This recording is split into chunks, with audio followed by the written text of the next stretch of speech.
छाल में दादी, ये वाला। तुमने क्यों हाथ लगाया? रखो नीचे। नीचे रखो, मैं कह रही। दादी, नीचे। दादी आप ऐसे रूही पर चिल्ला क्यों रही हैं?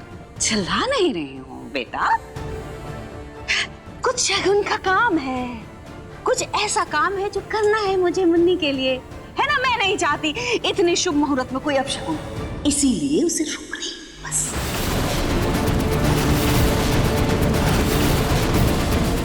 है जी, आप ला सकते हो तो लाके दीजिए।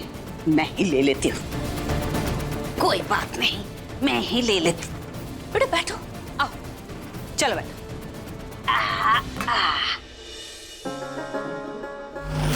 ये देखो, छोटे छोटे पायल।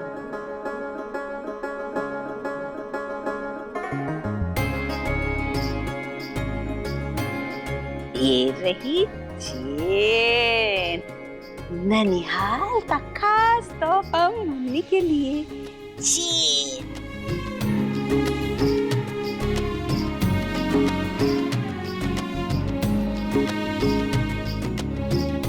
इसे निहार, इसके नानू का आशीर्वाद मिल जाएगा इसे।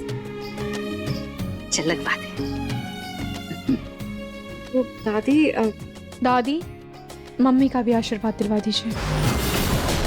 अरे पूनम, इनकी माँ रुचिता के भी तो आशीर्वाद दिलवा दीजिए। मुन्नी देखो, नानू, नानी देखो मुन्नी। जा पिंकू। ऐसे दादी एक बात बताइए मुझे, आप मेरा ऐसे स्वागत क्यों कर रही हैं जैसे मैं पहली बार यहाँ आई हूँ? मैं तो पहले भी आ चुकी हूँ ना मुन्नी के साथ, यहाँ पर 2-3 बार आई हूँ मैं तो। मैं क्या बताऊं तुझे जूही, बहुत लंबी कहानी है, बताऊंगी तुझे फुर्सत। अभी चल, मैंने ना इतनी सारी खाने की तैयारी करके रखी है, 56 भोग बनाए मैंने तेरे लिए, चल खाते हैं। ठीक है, एक सेकंड ना, रूही ये ले, एक बार मुन्नी को संभालना प्लीज। इस लड़की की वजह से मेरी जूही को क्या क्या सहना पड़ता है, इसको तुमने अभी बताती हूँ।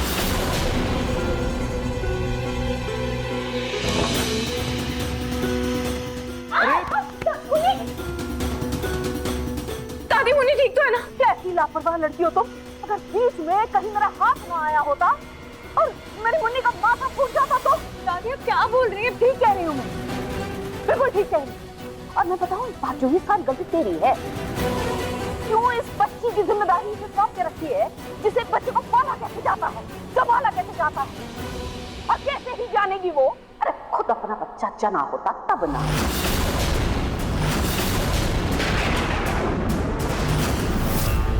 दादी आप क्या बोल रही हैं? आप प्लीज शांत हो जाइए। कह रही हूँ मैं, अपना तो बच्चा हुआ नहीं, और ईश्वर के पास एक बच्चा आया था जीवन में, उसे भी ऐसे घुमा दिया मंदिर में जाकर जैसे कोई रोमांस हो।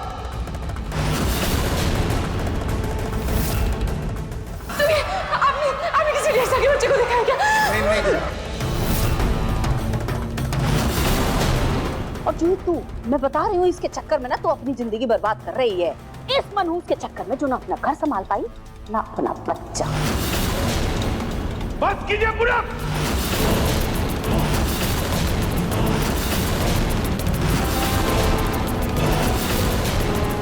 आपको क्या हो गया भाई? आप क्यों ऐसे गुस्से में मिला रहे हैं? अरे गुस्सा ना करूं तो और क्या करूं? रूही ने शगुन के थाल को हाथ क्या लगा दिया, आपको इतनी बड़ी दिक्कत हो गई। अब आप रूही की ममता पर सवाल उठा रही हैं। माना कि आप कई दिनों बाद घर वापस लौटी हैं, लेकिन इसका मतलब ये नहीं है कि आप कुछ भी बोलती रहेंगी और मैं सुनता रहूंगा। एक बात कान खोलकर सुन लीजिए पूनम, रूही से की गई बदतमीजी मैं आज भी बर्दाश्त नहीं करूंगा। अरे हद होती है बेशर्मी की, और इस उम्र में क्या कर रही हैं आप? क्या कर रही हूँ मैं? कुछ गलत कर रही हूँ क्या? आपको पता नहीं, क्योंकि आप वहाँ थे नहीं। मैंने देखा है, इस रूही की वजह से उस घर में, मेरी जूही के ससुराल में कितना कलेश हो रहा है, क्या कुछ सहना पड़ रहा है, न सिर्फ जूही को बल्कि हमारी मुन्नी को। दादी ऐसा कुछ नहीं है, आप क्या बोल रही हो? क्यों बोल रही हो? अरे बिल्कुल सही कह रही हूँ मैं, तू चुप कर। हाँ तुम चुप रहो, तुम दोनों चुप रहो। आज मैं और पूनम बात करेंगे। हाँ मैं भी देखती हूँ। पकड़ तुम मुन्नी को, पहले मैं बता। दादी हाँ, मेरे और आपके बीच में कोई नहीं आएगा, बोलिए। ये लड़की आपको मनुष्य लग रही है? जिस लड़की ने आपके 1000 ताने सहने के बाद भी आपकी सेवा की है, जब आपके पैर दर्द करते थे ना, वही आपको संभालती थी। और तो और वहां दूसरे घर जाकर भी आपकी लाडली जूही को संभालती है वो। आज उसकी बच्ची को भी वही संभालती है। इतनी परेशानियां थी उसके जीवन में, लेकिन फिर भी उसने हमें एक भनक नहीं होने दी, क्योंकि हमें परेशानी न हो। जूही का बचपन से ख्याल रखते आई है ये, और आप उसी को मनुष्य कह रही हैं। ये मुन्नी की मासी है, ये उसका पूरा हक है। अरे कौन से हक की बात कर रहे हैं जी? कोई हक नहीं है इसका। अगर आप भूल गए तो मैं आपको फिर से याद दिला देती। रुचिता इसे सड़क से उठा कर लाई थी।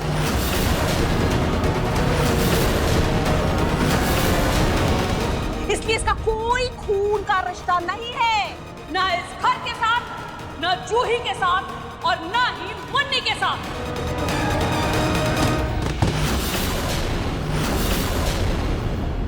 बस कीजिए पूनम, बस। जब ये दोनों बहनें एक दूसरे में भेदभाव नहीं करती, तो आप क्यों कर रही हैं? अरे इस लड़की पर इतना बड़ा पहाड़ टूट पड़ा, मैं इसका सहारा बनना चाहिए, और आप है कि इसी पे ताने कस रही हैं। मैं कसूंगी ताने, दादी कसूंगी ताने। इसलिए कसूंगी प्रतीक के पापा ताने इस रूही पर, क्योंकि इसकी वजह से मेरी जूही के ससुराल में उसका हक छीना गया है।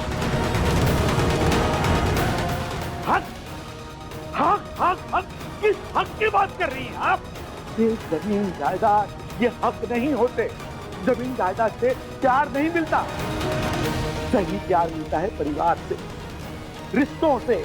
और जिस इंसान के पास अच्छा परिवार होता है, एक अच्छा सुदृढ़ परिवार होता है, वही इंसान ताकतवर है।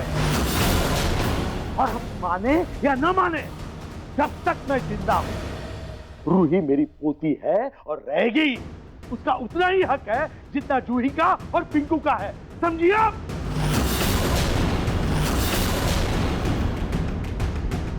दादू, दादू ये क्या करें आप क्यों इतना गुस्सा कर रहे हैं? प्लीज शांत हो जाइए दादू, प्लीज। चल हट दादी, अपनी नौटंकी बंद कर। खुद तो अपने कर्म भुगत रही है, और उसकी सजा मेरी जूही को मिल रही है लगातार बराबर। तेरी वजह से उसे अपने ससुराल में वो मान सम्मान कुछ नहीं मिल रहा है, और मेरी मुन्नी तड़प तड़प के उस घर में अपने हक के लिए लड़े। यही चाहती है तू? ऐसा नहीं होने दूंगी, मैं हरगिज़ ऐसा नहीं होने दूंगी, किसी की बात नहीं होने दूंगी, किसी की। दादी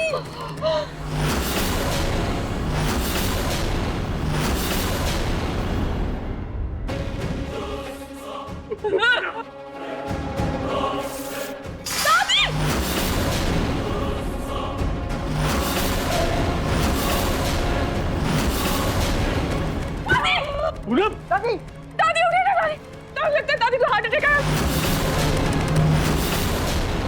पिंकू भी आप जल्दी से डॉक्टर को फोन कीजिए। हाँ मैं करता हूँ। दादी जूही जल्दी से दादी के लिए पानी लेकर। जूही जूही दादी को कुछ होना जूही देख देख, तू ऐसे पैनिक मत कर, कुछ नहीं होगा दादी को, मैं ही पानी लेकर आती हूँ। पूनम आंखें खोलिए। दादी से बात हो गई है। दादी पूनम, दादी दादी आंखें खोलिए पूनम।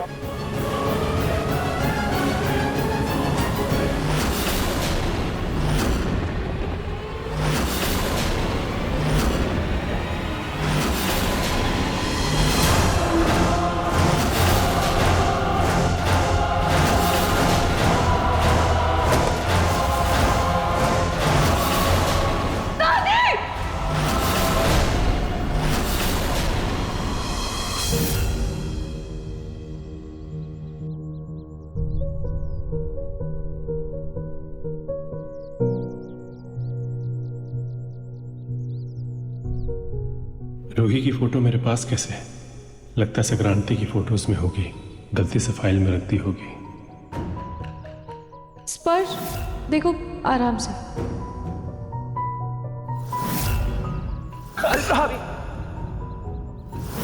वैसे स्पर्श, तुम्हारी गर्लफ्रेंड कैसी है? तुमने अभी तक उसको प्रपोज किया या नहीं किया?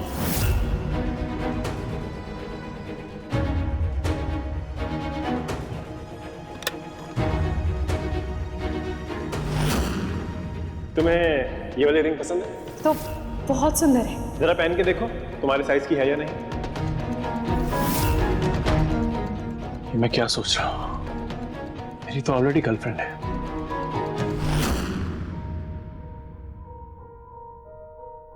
मुन्नी, दादी दादी, मुन्नी बिल्कुल ठीक है, आप टेंशन मत लीजिए, वो भी सो रही है, आप प्लीज फिक्र मत कीजिए उसकी।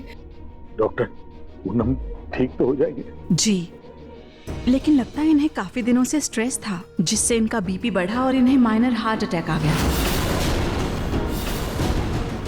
लेकिन शुक्र है कि अटैक माइनर था, वरना इस उम्र में पहले अटैक में ही अक्सर लोगों की जान चली जाती है। मैं कुछ दवाइयाँ लिख रही हूँ, आप समय से देते रहिएगा और इनके खाने पीने का खास ध्यान रखिएगा। ठीक है डॉक्टर, हम इनका अच्छे से ख्याल रखेंगे।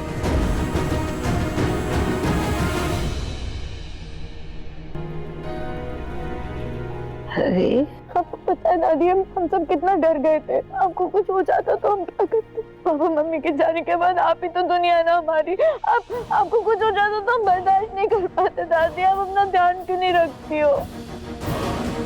कुछ नहीं होगा मुझे, क्यों चिंता करती है मेरी इतनी? है मुन्नी की शादी होगी, उसे विदा करूंगी।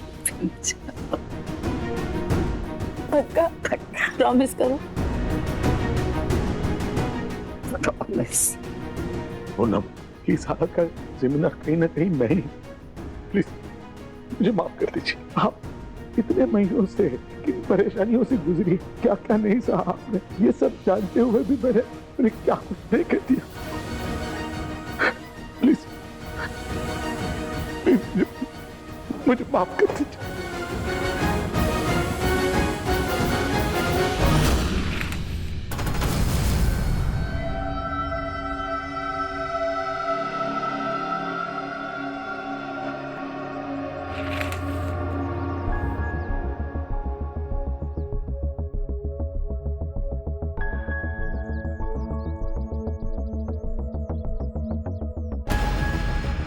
सुबह से शाम हो गई, लेकिन रूही अभी तक नहीं आई अपनी दादी के यहाँ से।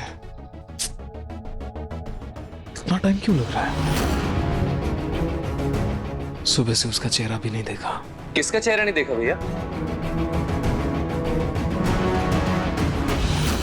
ऐसे मत हाथ जोड़ी, आ गया। दादी, मेरी गलती, आपसे भी ज्यादा। रूही से माफी मांगनी चाहिए, इसकी गुनहगार हूं, मुझे माफ कर दे रूही। मुझे गुस्सा आया और गुस्से में न जाने मैं तुझे क्या क्या बोल गई, इसीलिए शायद भगवान ने मुझे इस अटैक के रूप में ये सजा दी। दादी, आप कैसी बातें कर रही? अगर बड़ों को प्यार करने का हक है तो गुस्सा भी करने का हक है ना? दादी, आप प्लीज ऐसे बात मत कीजिएगा। ठीक है, नहीं करूंगी। मेरे पास बैठ, मुझे तुझसे कुछ जरूरी बात करनी है। तुझे पता है, जब मैं बेहोश हुई थी ना, तो मुझे निहार दिखा, रोता हुआ, और साथ में तुम दोनों की मां रुचिता भी दिखी।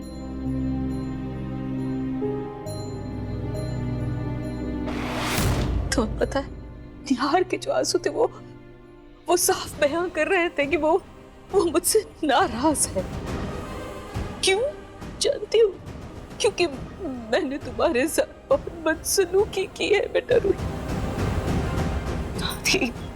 अभी आप ये सब क्यों बोल रही हैं, ये सब क्यों सोच रही हैं? अभी आपको आराम की जरूरत है, हम ये सब बातें बाद में करेंगे ना बेटा। जब तक मैं अपने मन की बात यहाँ सबसे कह नहीं लेती, मुझे चैन नहीं मिलेगा। जब मैं बेहोश हुई थी, तब यमराज के घर जाते जाते मुझे जैसे निहार और रुचिता के अच्छे कर्मों ने यहाँ वापस भेज दिया, ताकि मैं अपने पापों की सजा भुगत सकूं, अपनी गलतियां सुधार सकूं और तेरी जिंदगी संवार सकूं मेरी बच्ची। आज तक तो जिस प्यार खुशियों से वंचित थी, वो सब मैं तेरी झोली में भरना चाहती हूँ, तभी मेरे मन को सुकून मिलेगा और मेरे निहार को खुशी। फिर ऊपर जाकर मैं निहार रुचिता को अपना मुंह दिखा पाऊं। दादी आप क्या कह रही हैं? आप प्लीज ऐसा मत कहिए दादी। नहीं बेटा, जो असली समझ है ना वो मुझे अब आई है, जब मैं मौत को ऐसे छू कर वापस आई हूँ। प्रतीक के पापा ने मुझे कितना समझाया, लेकिन मैं हमेशा तुम दोनों पे भेदभाव करती रही। मुझे लगता था कि खून का रिश्ता शायद सबसे बड़ा रिश्ता होता है, लेकिन अब मेरी समझ में आया कि खून के रिश्ते से भी बड़ा दिल का रिश्ता होता है। रिश्ते दिल से बनते हैं, खून से नहीं।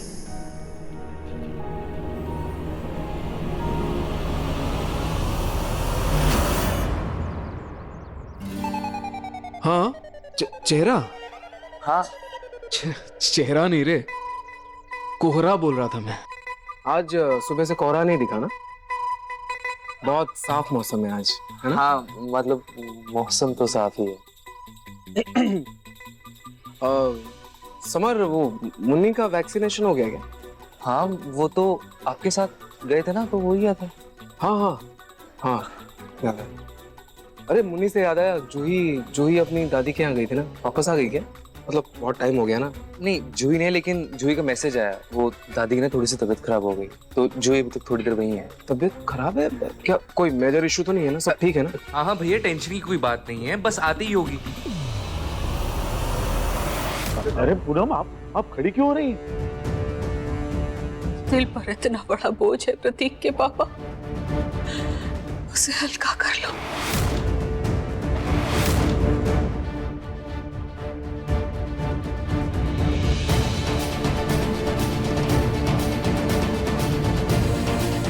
निहार, रुचिता, तुम दोनों का दिया हुआ इशारा मैं समझ गई।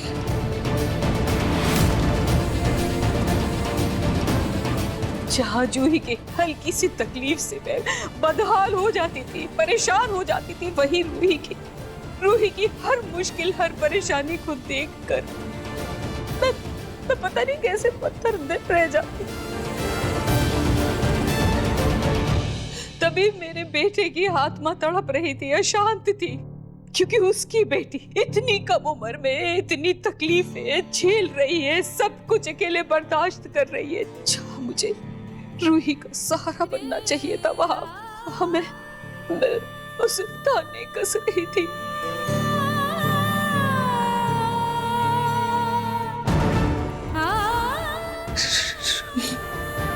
पता है, तेरे पापा ने ना तेरी खुशियों की जिम्मेदारी मुझे दी है बेटा। तुझे अपनी नई जिंदगी शुरू करनी होगी, नई जिंदगी में आगे बढ़ना होगा। दादी, मैं जिंदगी में आगे बढ़ रही हूँ, और आपको पता है मैंने अपना काम भी शुरू कर दिया है। बेटा, ऐसे जिंदगी के सफर में आगे नहीं बढ़ा जाता अकेले। जिंदगी जीने के लिए, जिंदगी में आगे बढ़ने के लिए हम सफर चाहिए होता।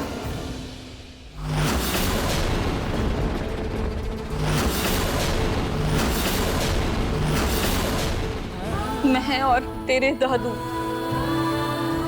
कब तक तुम लोग के साथ रहेंगे? क्या पता कब साथ छूट जाए। आज जो अटैक मुझे आया, इससे तो ये बात और भी पक्की हो गई बेटा कि जिंदगी का कोई भरोसा नहीं है। बेटा, इससे पहले कि मेरी आंखें बंद हो जाए, मैं चाहती हूँ कि तू अपना घर दोबारा बसा ले।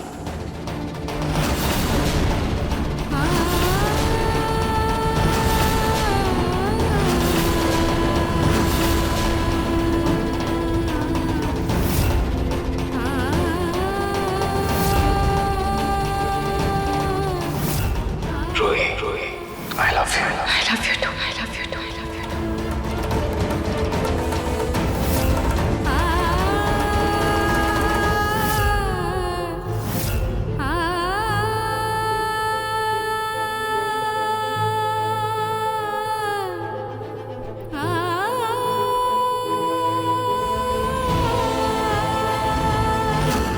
रूही, मुझे ताउम्र हर जन्म सिर्फ तुम्हारा साथ चाहिए।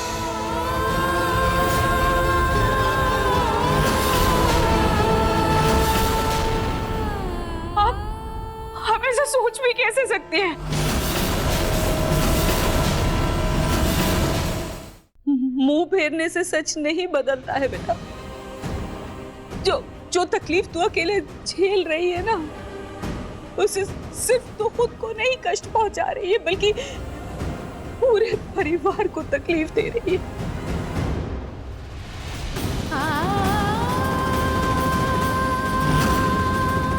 एक लड़की के गले का जो मंगलसूत्र होता है ना, वो समाज में उसे इज्जत दिलाता है। एक अकेली लड़की को ऐसे ही समाज अच्छी नजरों से नहीं देखता।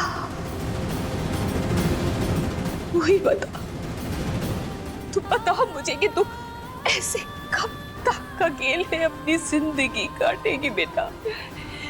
दादी, दादी प्लीज चुप हो जाइए। दादी, मुझे इस बारे में कोई बात नहीं करनी। मेरी शादी जिससे होनी थी उससे हो चुकी है। किस शादी की बात कर रही है तू? वो शादी जिसमें नाहर जी के पहले ही एक बच्चा है, और वो तेरे रहते हुए दूसरी शादी कर रहे हैं, उस शादी की बात कर रही है तू? वो शादी है? मम्मी, ये आप क्या बोल रही हैं? बिल्कुल सही कह रही हूँ प्रतीक के पापा। कल जब मैं इन दोनों को बुलाने के लिए इनके ससुराल गई थी ना, तो नाहर जी की दादी से मुझे सब सच पता चला।